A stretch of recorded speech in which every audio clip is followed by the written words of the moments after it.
Hi kids, welcome to Stories by Mom. New week, new story. The story will be read in English first and then it will be explained in Kannada also. So don't forget to watch the video till the end. Hi kids, today our story's title is about God Krishna and Sudama. Let's get started. Once upon a time in a small village, there lived two best friends, Krishna and Sudama. They studied together in the same school. Krishna was a prince, but he never treated Sudama any differently. They shared food, played together, and always helped each other.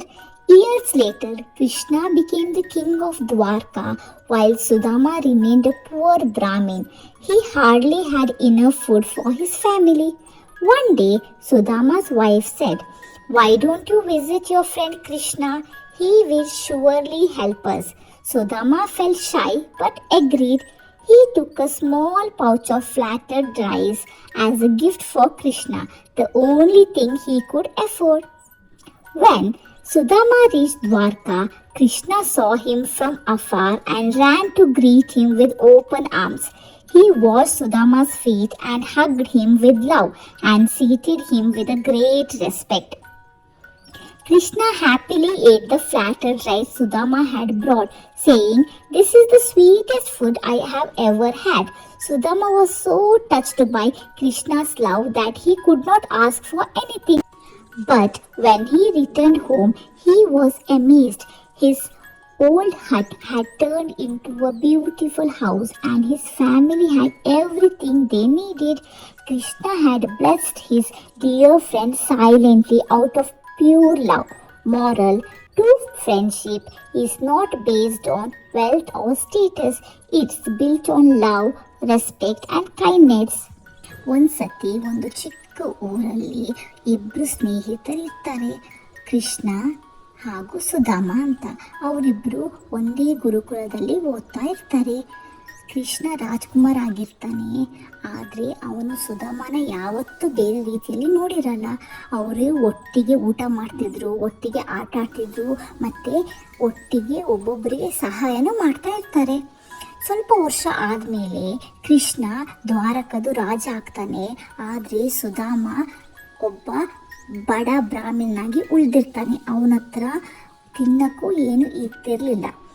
ಒಂದು ದಿನ ಸುಧಾಮನ ಹೆಂಡತಿ ಹೇಳ್ತಾಳೆ, "ನೀನು ಯಾಕೆ ಕೃಷ್ಣ ಹತ್ರ ಹೋಗಲ್ಲ? ಅವನು ನಮಗೆ ಖಂಡಿತ ಉಪಕಾರ ಮಾಡ್ತಾನೆ" ಅಂತ ಹೇಳ್ತಾಳೆ ಅವಳು. ಸುಧಾಮಂಗೆ ನಾಚಿಕೆ ಆಗುತ್ತೆ, ಆದರೆ ಅವನು ಆಯಿತು ಅಂತ ಒಪ್ಕೊಳ್ತಾನೆ.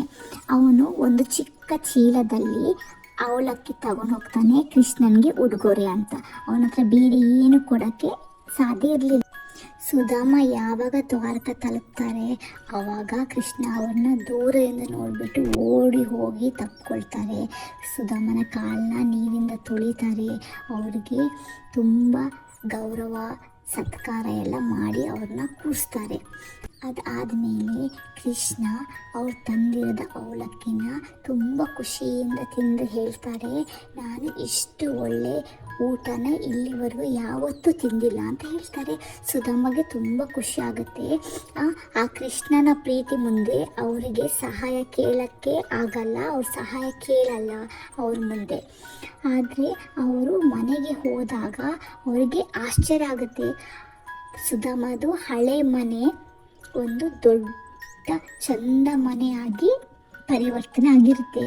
ಅವರು ಮನೆಯವ್ರಿಗೆ ಏನೇನು ಬೇಕಿರುತ್ತೆ ಆ ವಸ್ತು ಎಲ್ಲ ಅವ್ರ ಹತ್ರ ಇರುತ್ತೆ. ಕೃಷ್ಣ ಅವ್ರ ಒಳ್ಳೆ ಮಿತ್ರನಿಗೆ ಮೌನವಾಗಿ ಪ್ರೀತಿಯಿಂದ ಆಶೀರ್ವಾದ ಮಾಡಿರ್ತಾರೆ.